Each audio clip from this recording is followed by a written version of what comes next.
Over here in the UK this summer, we have lots of awesome esports events coming up, and I'm joined now by Shaun Clark to speak about one in particular. He's the man responsible for Counter-Strike over at ESL. First of all, welcome to the show and thanks for joining us.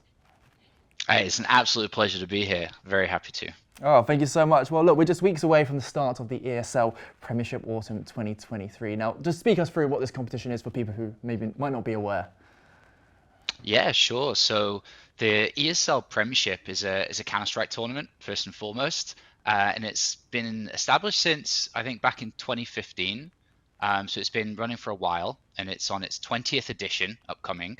The tournament itself takes place twice a year. It gathers the best 8 UK-based esports organizations that compete for 15,000 euros in prize money, and more importantly, an opportunity for advancement into European competition. So essentially, it's a key opportunity for UK players to get involved in esports, and is a link, a connecting tissue into a much larger Counter-Strike esports ecosystem that we run. I mean, it sounds like a great opportunity for loads of players, and all this culminates into a live final. This is the first one you've had since 2019, right? And you've kind of picked a big event for the showcase of that. Yeah, ever since the pandemic. So in 2019 was the last time we ran a live finals for it, where the winner was crowned in person. Since the pandemic in 2020, it's all been ran online, and so we still play the tournament, we still find a winner, but it has been played online. However, we've been searching since then for the right time, the right opportunity, more so to bring it back to a live event, and that's happened to be here, and it's going to be taking place at the Insomnia Gaming Festival at the NEC in Birmingham in September 7th to 10th on that weekend. Yeah, I mean, obviously Insomnia is, if not the biggest gaming event here in the UK. So, I mean, what a better place to have it. I mean, talk us through the UK scene when it comes to Counter-Strike. You know, what players and what teams should people be looking out for? Yeah, so Counter-Strike is embedded into the DNA of esports in this country. It's been around for such a long time. The game is 20 years old, and it's still today a top-tier premium esport that is celebrated across the planet. And like I said, DNA rooted into the UK. The big organization that plays today is and is likely to win the tournament is called Endpoint. Endpoint are an organization that if you're into the UK sports scenes, you probably should know who they are. They compete across multiple disciplines, and more precisely have a very competitive and highly rated UK Counter-Strike team. Well, look, I mean, obviously we've got our favourites, but is there any underdogs? Because we all like an underdog story. There's a couple of underdogs, and that's exactly what the tournament is meant to produce. So the tournament itself has open qualifiers that anyone can sign up and play. The way that we've designed this as well is that even at the Insomnia Gaming Festival, if you go and participate at the festival, you bring your own computer, there's a last chance qualifier for you to even play there to still have the chance to compete against these big teams. So we're really trying to embrace the philosophy that we have at the company, which is we do believe that gaming and esports is an inclusive space, and we design our tournaments that way as well, where it's really meant to be a world where everybody can be somebody, and that's kind of how we've designed it. So right now we just know the big favorites that have entered the tournament through obviously their previous participation, but with open qualifiers set to take place in August, I think that's where we're going to start to find those underdog stories come out. No, amazing. I mean, there's so much kind of talent hidden away. You know, I imagine there's so many kids who probably play.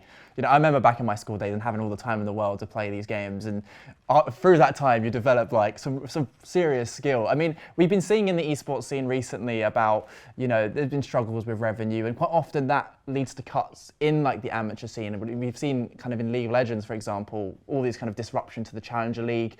You know, just how important are events like this? Absolutely critical. They're absolutely critical. Whether it's national-based competition, regional-based competition, just opportunities that present themselves online, they're so fundamentally important to the future of esports. And the reason for that is we have to think long-term. If we just cut off any types of grassroots or tier 3, tier 2 competitions, in 5 years from now, we may not have the same stars that are on stage today. And so we need to continue to foster that growth, because essentially grassroots today, they are fueling the future of tomorrow. So it's really, really important that we at ESL with our Counter-Strike ecosystem, that we continue to present these opportunities for up and coming teams. Well, obviously, when it comes to Counter-Strike and CSGO, it never went anywhere, but it has seen a big bump recently with the news that obviously Counter-Strike 2 is coming up soon. So is this going to be like one of the last CSGO events for you guys? Well, to be fair, we're really hopeful that this is actually a Counter-Strike 2 tournament. So Counter-Strike 2 by Valve, the publisher, has been kind of communicated and announced that it's meant to be released in the summer. The main event that we're looking to execute on at the gaming festival, the Insomnia Festival, is in September. Right. I believe, my knowledge, it should be out by then. If it's not, then that absolutely will be the last CSGO tournament. But we are hopeful that the game does drop in the very near future, and this is the first opportunity actually to welcome the game into our space and to kind of start this tournament with it. I mean, that's a really exciting kind of prospect because obviously you don't have as much, there's lots of underlying skill that you can carry through from CSGO to CS2, but kind of going into a fresh game is going to make it a really interesting tournament and maybe even more of a chance for those kind of upcoming talent to really shine. I mean, look, this is a few weeks away, but while we're waiting, IEM Cologne obviously kicked off yesterday as well. So what's been unfolding there? Oh yeah, gosh. The team is hard at work producing that tournament. So yeah, yesterday was day one. It was a really, really awesome start to the tournament. Lots of great matches, lots of great results. Tons of people watching online already.